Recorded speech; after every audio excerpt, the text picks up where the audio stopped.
Hi, thanks for joining us today. My name is Nick DiVincenzo, and today's webinar, Simcenter Testlab Displays. Your presenter for today is Pete Scheldenbrand. Pete is an application engineer for the Siemens Simcenter Testlab products. And with that, Pete, I'll go ahead and let you take it away. All right, thank you, Nick. I'm going to spend all my time in the software itself today. And my hope is to give you some idea about how to work the Testlab displays. I'm going to start by going into this Testlab folder here on my desktop. And maybe it's a little bit confusing, but instead of starting Testlab, this actually opens a folder where you can then in turn actually start Testlab. I said on my Testlab on my desktop, I meant my Windows desktop, but the program called Desktop from Testlab is actually a good program to use if you're just going to view and look at data. It has all the things that you need for doing that. And so it comes up here, and I could go to File here and open an existing project. I can also go under my computer here and look for data anywhere on my computer to view it. But it's a little bit of an advantage to actually open up a project, and then any displays you make will be stored as part of that project so you can retrieve them later. So I already have one here called Data Compare. I previously opened it, so it appears in the most recently opened project list here. So I'll open that, and we'll start looking at some data. Now, I already have some displays, but let's pretend I didn't. The first thing you might do is, okay, I want to visualize some data. I'll open a new and empty display, and there's some icons over here for doing that. And then you would go into the project, and here I have the project, a section, and then a run is a recording, and I could go in and find the data I want to analyze. And I'm going to put Nick on the spot, hopefully throughout the presentation, just for fun here. Nick, I'm going to try and grab this data and display it. How come it's not wanting to display? Looks like you're trying to plot a folder instead of a data item. Yeah, and how do you know what a data item is in Testlab? Is there a telltale clue? Yeah, so in that, I'll call it center pane where you see the auto power. There's a little square with some squiggly lines like a data trace, which indicates that this is a data item. Right, and now that's something that I can drag into a display. So it has to have an icon with the blue squiggly line. That's stuff that you can display. And you know, if you're new to Testlab, I often see people, you know, you might see something that has a name similar to data, so you think you could drop it in, but it's always the blue squiggle that you want to drop in and look at. Okay. All right, so I dropped it in and I got data in my display here. If I save my project and then I exit, when I come back in, this display will be part of my project. So I won't have to drag the data in again. But I'm looking here and I'm thinking, oh yeah, I got some vibration right here, but I don't know what frequency that is. How could I go about telling the frequency there, Nick? Do you want to, so the frequency on the x-axis, maybe it would be a good idea to put some ticks on the display? Yeah, so by default in Testlab, there's really no ticks. But if I right-click here on the x-axis and I pick options, you can just very easily go in here, click on ticks annotation. And notice in this dialog, there's an OK and an apply. Apply will, you know, if I made a change, it applies it to the display. So now I see the ticks, but it keeps the dialog box open in case I want to refine what I did a little bit further. Like in this case, I might say, oh, I got a lot of .00s there. I don't really need those. So I could decrease the number of decimals, hit OK, maybe even do that for the outer limits. That's the two extremes. Under limits here, hit apply, and now I see them. Can you see those really well, Nick? They're a little small. Yeah, so we could go in here too and bump up the font size, and I'll do that for the limits here as well. Heck, maybe I should do it for the units, which are hertz. Again, I can hit apply and say, okay, I think I got a good size there. So I like the changes. So now I added tick marks. Actually, while I was in there, that's not just ticks that I could have added, but I could have added, for example, a grid, some lines here, to make it a little bit easier to tell what's going on as well. I can do the same thing for the y-axis.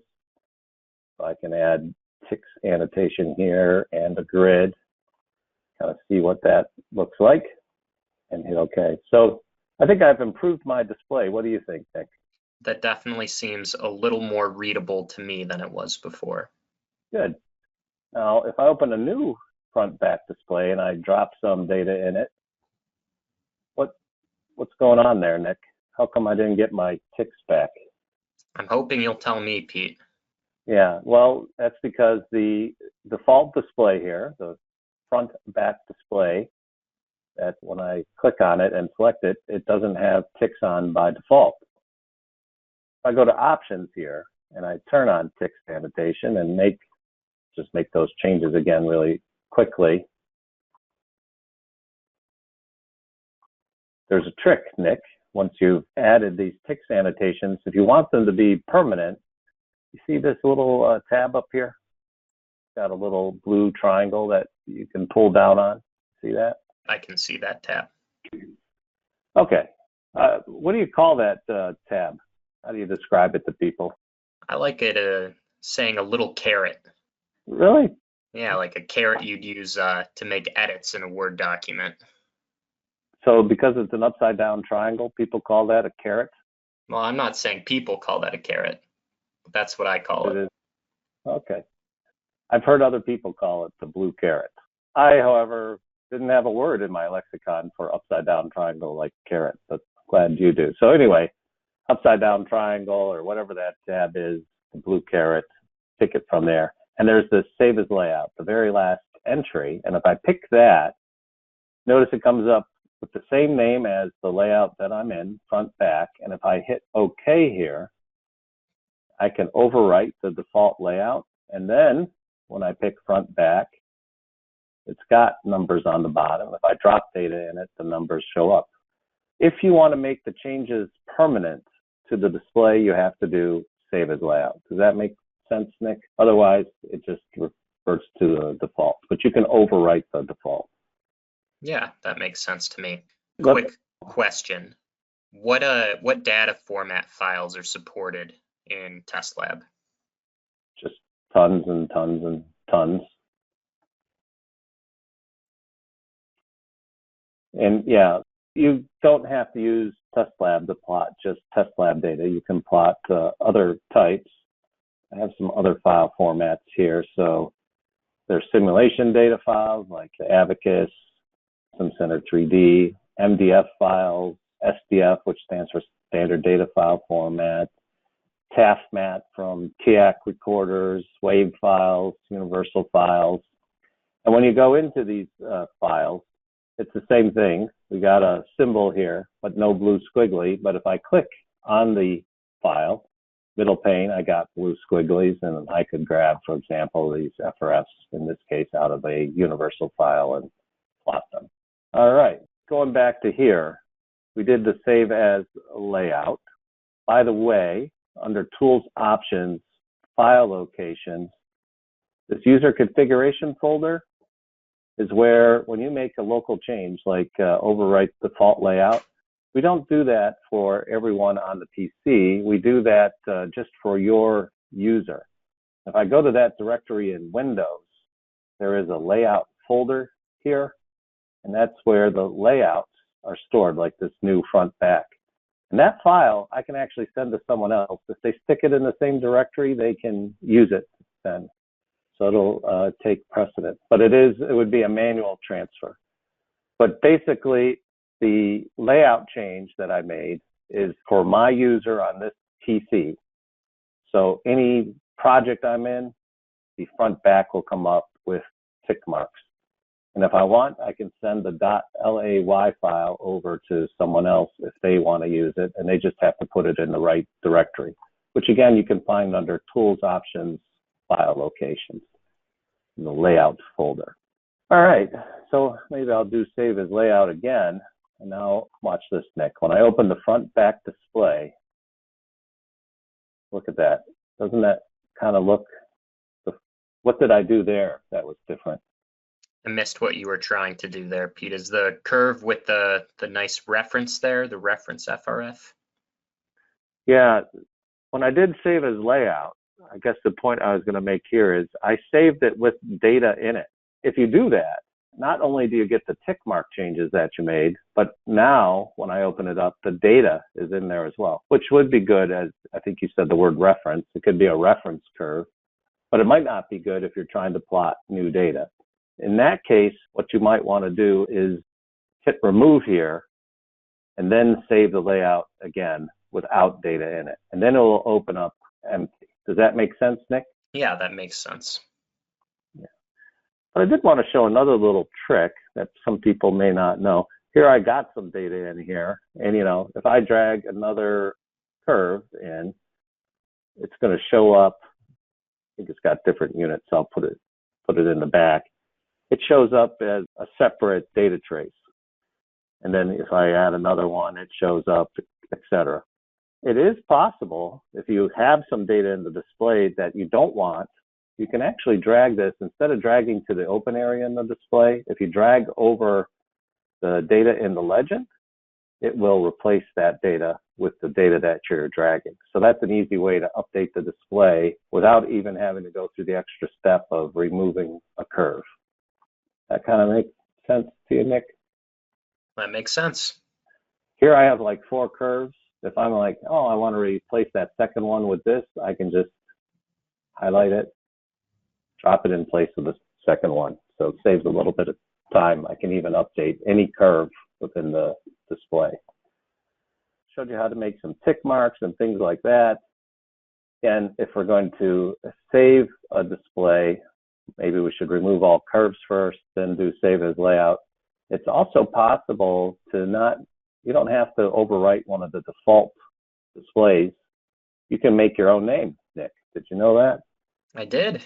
Call it whatever you want. So like Nick, really cool display.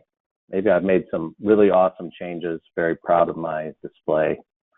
All right, I saved Nick really cool display. So how do I get to Nick really cool display? Let's try that big create a picture button. Create a picture. Sounds like going back to kindergarten, going to create a picture. Oh, but there it is.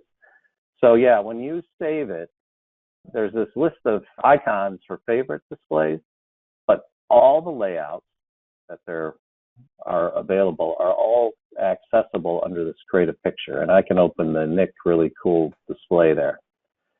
Now, maybe I don't want to have to hit create a picture, find it in the list every time. In that case, I can also use this little icon up here called Layout Management. I can pick that Nick really cool, and I can say add to favorites. These icons across the top are favorite displays. So if I say add to favorites, it added it at the end here. I'll hit close. Notice a new icon appeared here. And if I click on that, I open up the really cool display. Does that make sense, Nick? Yeah, that makes sense. And maybe one more thing worth pointing out, Pete, if you select that create a picture button again,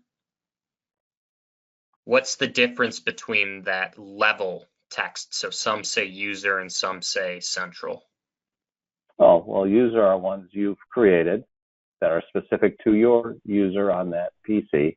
And you can open any project or whatever.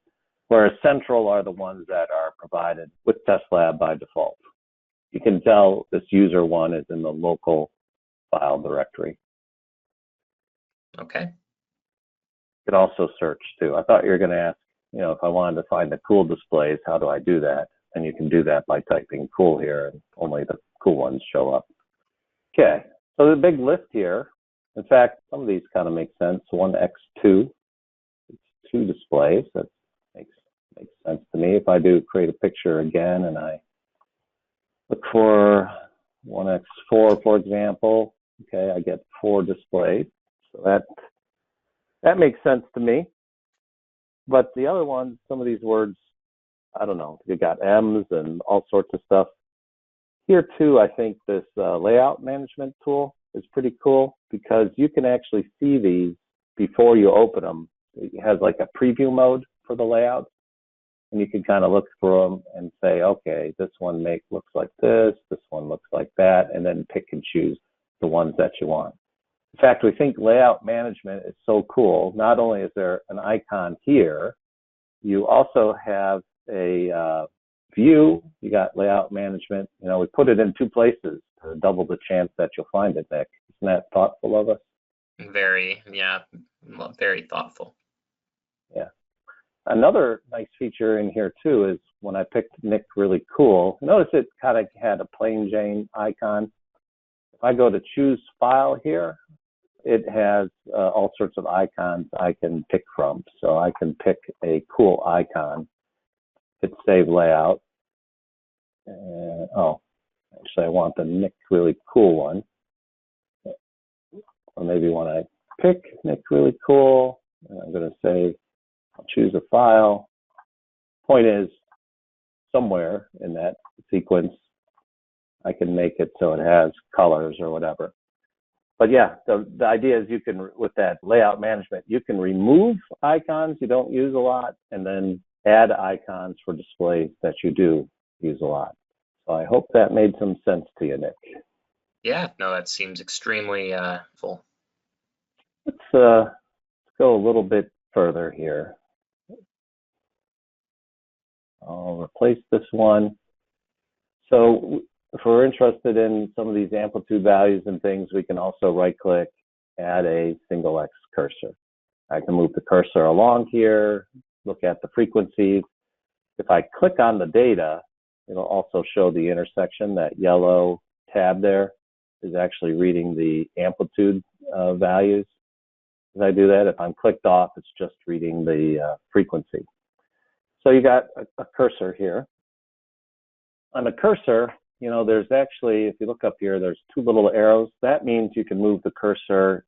Notice I'm not grabbing it with the mouse. I'm actually using my keyboard. Of course, you can't see that, and it steps through the data. So you have keyboard controls on these cursors too. And then if you think you know the frequency that you're interested in, you know, if it's 100 hertz or something like that, you can actually double click on the cursor and you can type in the frequency you want to move the cursor to. So that's pretty nice also, Nick. Kind of make sense to you? Mm-hmm. Yep. So double click, can do that. I can use arrow keys to move it. I can also have multiple cursors. I can add a single X, another one. Now I got this cursor and I got that cursor. Which one, if I use the keyboard, which cursor is going to be moved by the keyboard? What do you think, Nick? I think the one showing the two little arrows on the left and the right-hand side on that top. Yeah, this one has two little arrows. This one doesn't. So yeah, when I use the keyboard, it moves the one with the arrows. And notice if I click on this one, it gets the little arrows, and that's how I know that's the one that it's moving. Question was, you know, if this thing's covering up the data, can I move that? And the answer, unfortunately, is no. People want to just kind of drag that away and put it somewhere else. But instead of displaying the intersection automatically by selecting the curve, you know, there is a cursor legend. So I right-clicked, cursor legend, auto, and this is showing the values in the cursors. If I remove a cursor, see it updates.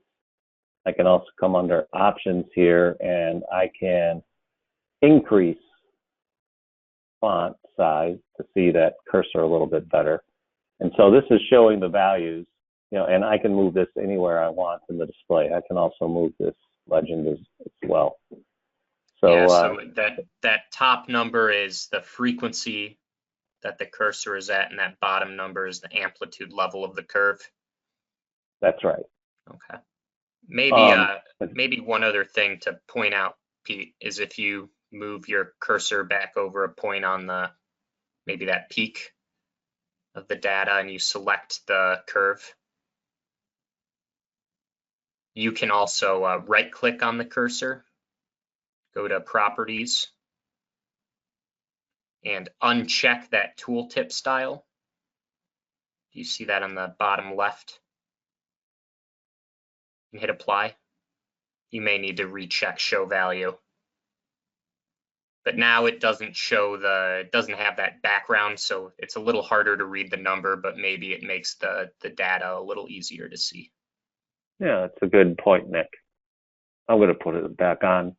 It's also interesting here, though, that you can put on a label here. So you could say something like, this is the electric motor first order or something like that, some kind of note. And I can append that to the value. And that shows up down here to kind of give people an idea what that frequency is. So you can have a different label, and notice it shows up in the legend on different cursors in the display. So that's good. You know, another thing that somebody might ask us is from a cursor point of view. There's a few things people might ask. One is, can I kind of get an overall number for this? And to do that, there's two ways. You can go under options in the legend, and you can say, I want to see the overall value. Like it might be an RMS value, for example. And you can have that show up in the legend. So that's a single number. In this case, it's spread over the entire frequency range. So I can add that in the legend. But sometimes people are like, I want to do it over a smaller, like I want to know the overall level for these frequencies and exclude this one. And in that case, you can use a XX cursor, and you can line that up where you're interested and do a calculation RMS.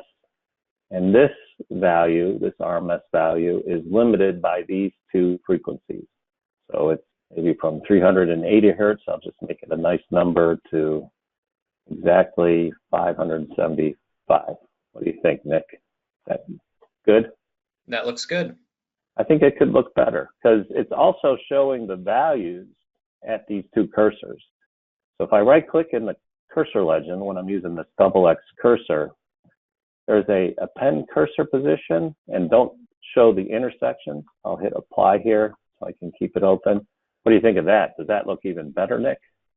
Yeah, that displays the info a little more cleanly than before. Yeah, if I pick show intersections and apply, you sure you don't like that? You've convinced me. All right, sold, so to speak. So yeah, I can do an RMS like that. I could have a second XX cursor and calculate the RMS for this area too. So you see how I have two RMS areas over two different frequency bands? Yep. Now, that's a lot of cursors, right? Like, especially if they're kind of like overlapping. You might not know where these two sets of cursors are because you got to read carefully. I think this is kind of an interesting feature, Nick. If I right-click on a XX cursor and I pick properties, I can actually give it some color.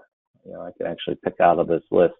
So I got like a red band here that I'm looking at. And then this one, I could make it, if I go to properties, I could make it blue, for example. It's easier to tell what the two bands are. What do you think? Yeah, the red cursor's great for if you don't want to view the data. Maybe it's bad data, so you try and block that out. And the blue you want this is bad, this is good, something like that. I think it's also... Quick question, can that band be made more transparent? Yeah, there's a variety of colors there. So it's really more dependent on the color that you pick. You got the whole color palette available to you. So you would just have to pick one that's, something like that. Okay, so the user has control over kind of the opacity of that by selecting a different color. Over the exact color being used, yeah. So then the red shows up more. You know, a more important thing, Nick, is if you are using multiple XX cursors and you have different colors, you can learn your color mixing by, like overlapping. Did you know blue and red make purple? You know, I learned that a long time ago, but this is a good refresher course. Yeah, and if I'm like, oh, well, what does red and green make, for example? I can just makes it a little greener, almost brown. So very educational as well. All right, so we did some double X cursors. That's pretty good. But another kind of scenario people might be interested in, maybe I'll even zoom out a little bit for this. Make it log or something exciting. What are the top 3 peaks? Do you think someone might ask that, Nick? Yeah, I think so. Yeah. How would you find the top 3 peaks? Let's see, Pete. I don't know, maybe just eyeball them. So Yeah, I don't think you want to do that, Nick. You need, it's very you know, scientific. yeah, we have the world's best software. Nobody should be eyeballing the top 3 peaks. It's very un-Siemens like. So yeah, and there's another cursor here. It's a little further down. So, the 4th one down, automatic cursor peak. And that shows the top peak in the data here. And should show where the value is, but I turned off the show intersection. So I'm going to turn that back on. Now, that's just one peak. We want to see the top 3 peaks. So here's the trick. We can say automatic peak parameters, and I can increase the number of peaks that it's looking for to 3. And so now it's showing me the top 3 peaks. Pretty good, huh, Nick? Yeah, that's nice. Yeah. What if I wanted these top 3 values in Excel? Would that be hard to do? I hope not. Would it just be a nice right click? Yeah, I think so. So I'll pick copy values. Let's see what happens when I fire up Excel here. And there. Paste. Yeah. Now I got all 3 peak values in Excel. Pretty cool, huh? Yeah, very nice. Show you something else that's kind of interesting. So on the Y scale there, where I picked format, I could pick and choose, whether it's in log or amplitude or whatever. I can also right click and pick the unit I want to see the data in. But there's this other thing here, processing. You can actually do a little bit of processing in the display. And this would mean things like, here I have acceleration, g squared. I don't like g squared, so I'm going to use this little toolbar up here and say, hey, convert that to linear instead of something squared. Oops. And so I'll say unit of g's. So we got g's, but if I come here and I go to processing, I can say, let's double integrate. And what is g's double integrated? Double integrated or single integrated? What's your cursor Double, over there? double. Integrated. So it would be in a displacement.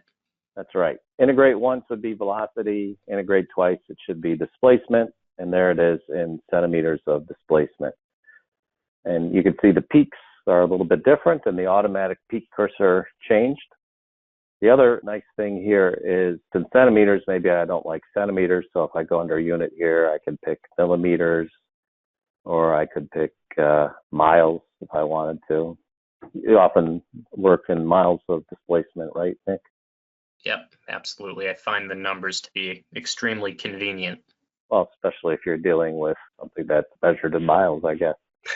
Furlongs, maybe like furlongs or something.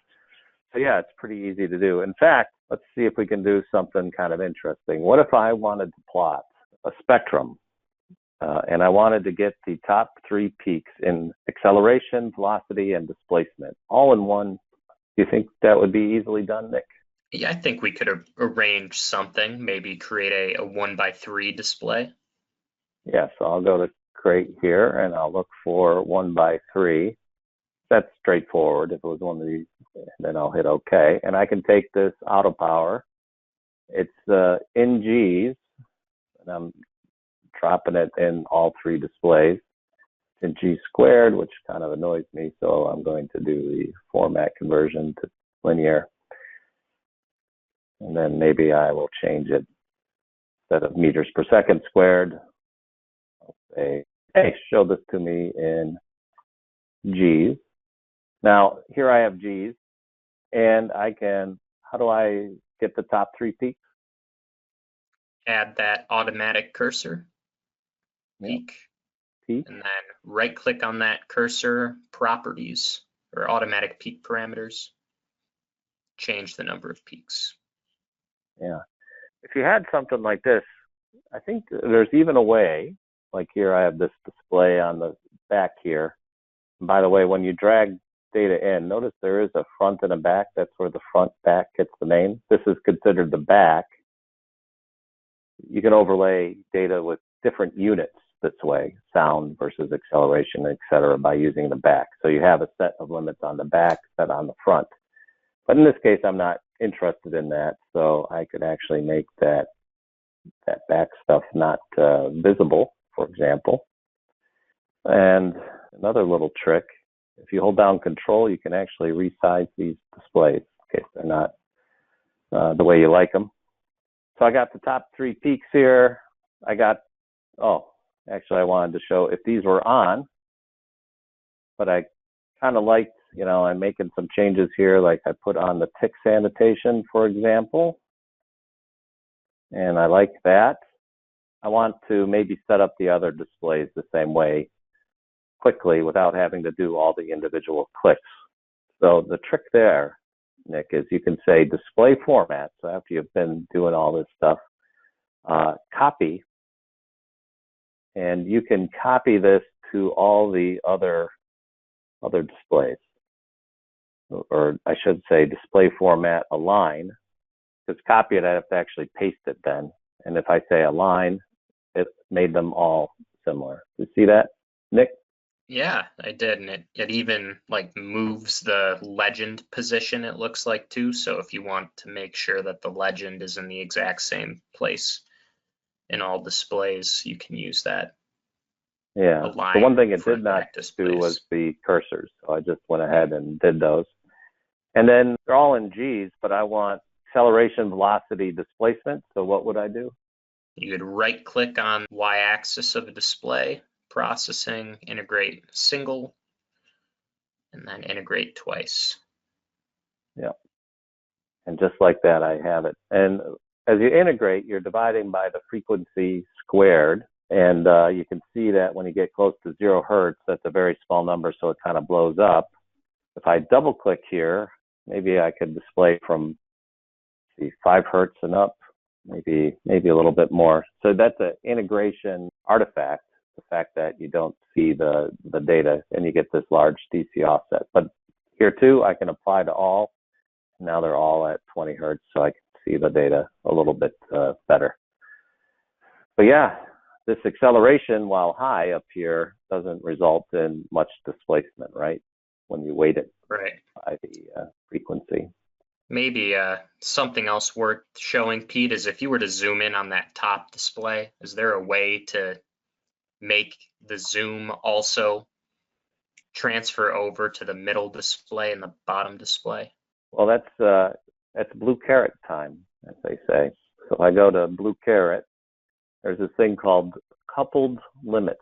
So if I turn that on when I have multiple displays and I zoom, then they all update. Is that kind of what you had in mind, Nick? Yeah, yep, that's what I was looking for. So coupled limits is kind of nice because, yeah, you're zooming in, then you can see everything else. Not only are there coupled limits, but there's actually a coupled cursor. So we've really gone deep here. We did single, we did double, did automatic. Now we're picking the coupled cursor and frequency. And this would be a cursor that goes to the same frequency in all displays. You got coupled limits and you got coupled cursors. I think another little trick I wanted to show, you remember how I used Control key to change the width here? I held down Control and used the mouse.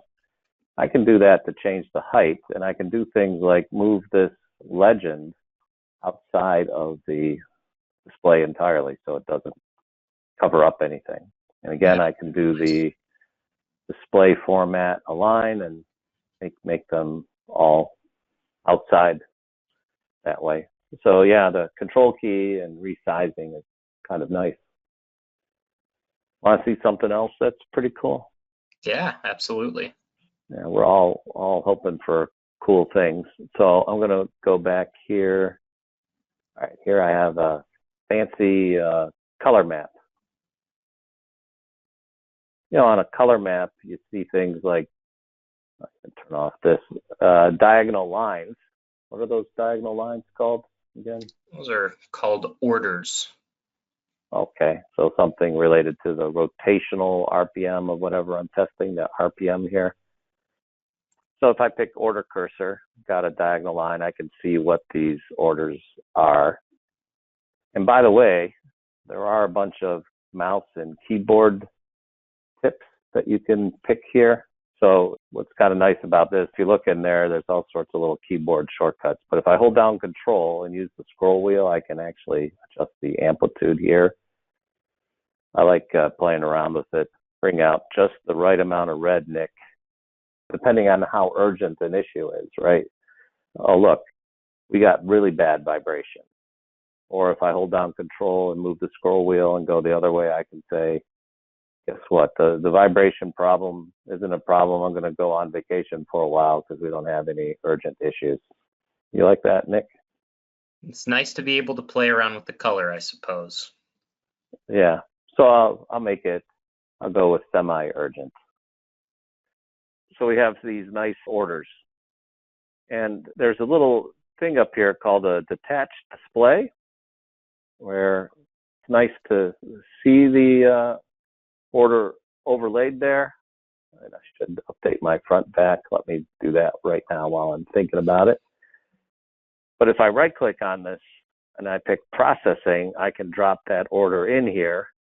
And then as I move the cursor around, I can see the amplitude of the order along this line versus RPM, which is kind of nice. Potentially you would be looking at even multiple orders, for example, this way, and you could be comparing their relative amplitude. Okay, this one, the vibration levels are really high there versus, well, at this one, it's pretty similar. Gives you a good idea of the amplitude of the orders. Pretty nice, huh? Yeah.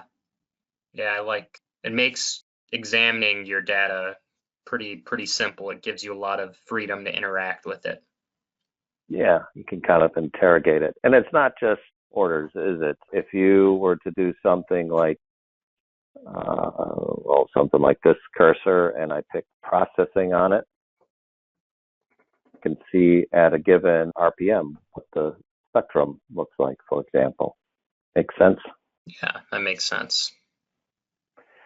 So I'll go back to the order again. On a cursor, I can pick processing to get this dialog box, but you can actually right click and start with a processing cursor that automatically brings up the dialog. It's your choice. And so I got the order cursor showing over there. I can expand in and look at this order. And I might be like, okay, there's a pretty big peak. I wonder if that's a resonance. How would I know what the frequency of that peak is, Nick? Well, I think we can add another axis to this display. Okay, so if I right click, second axis, and I can say frequency, and then across the top, maybe I'll even pick options here and turn on ticks annotation, because I learned that. I can see the frequency, which is 773 hertz, that corresponds to 18.23 order at 2,500 RPM. So I can see both the frequency, RPM, all the information I need in one spot. That's pretty good for things like a order to be able to tell the frequency. Let's say I add another order here. Processing, drop it in. What happened to my second axis, Nick? It seems like it disappeared. Yeah, that's because these two orders each cover a different frequency range. And the RPM, at a given RPM, the frequency is actually different, right? So there is no common frequency for two different orders. In that case, you can right click on the x-axis itself, say derived frequency, and you can see the frequency of these two orders superimposed. And I can actually then see, oh, look, there's a big resonance over there. and I could see it in both orders. And this, of course, any display, you can copy as a active picture from the blue caret menu, and you can take a blank presentation here. The stuff that I was doing inside Testlab with cursors and everything else, I can double activate that in the display and move things around, switch the axes back to RPM if I want, add a automatic peak cursor if I'd like. And I'm doing that in PowerPoint, and I need no license of the software to do that. So that's a little bit how the attached display works. Do I need to always use a detached display with processing cursors, Nick? No, if you created a display that maybe had a color map and a front back embedded in it, then you'd be able to use the processing cursor there. Oh, how do you create a display like that? So let's go to the layout management button. I can't find the layout management. Oh wait, no, there's two places. There's this and there's this. So yeah, pick layout management. And one of the nice things about it, I was going to say, is if I scroll here and look at these different layouts, I can pick any one of these layouts as my starting point. And the layout management shows me, I have trouble deciphering what this means by looking at the letters and numbers, but by highlighting it, I can actually see what it does. So I might look for some kind of layout that is a close starting point for what I want. Kind of what you were going to say, Nick? Yeah, I was going to say we could grab something like a 1x2, or that even. Yeah, that's probably a good layout for this. 25%, 75% or something. Yeah. And I'll say layout there. What we'll need to do is we'll need to change that bottom plot to a color map display. Oh, yeah, I can do a switch to color map here. That switch to feature is not something you have in the general displays. And so yeah, now I'll save it with that color map, and I can pick it now from the user displays.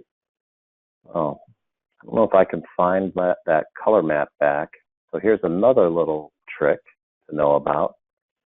If you have data you like in one display, but you want to transfer it to another, you can right click and you can pick copy here. Copy values will put stuff out to Excel, but plain copy puts it in the clipboard. Now I have that color map in the clipboard, and I'm going back to the display I just opened. And then if I hit paste, boom, I put the data in there. Pretty nice, huh, Nick? Yeah, that's great. So, and now if I'll try and do it all at once by picking processing cursor order, and I can drop the order in here, and now I have it all together showing. Okay, well, I think I showed just about everything I wanted to show. Yeah, thanks, Pete, and thanks to everyone who attended.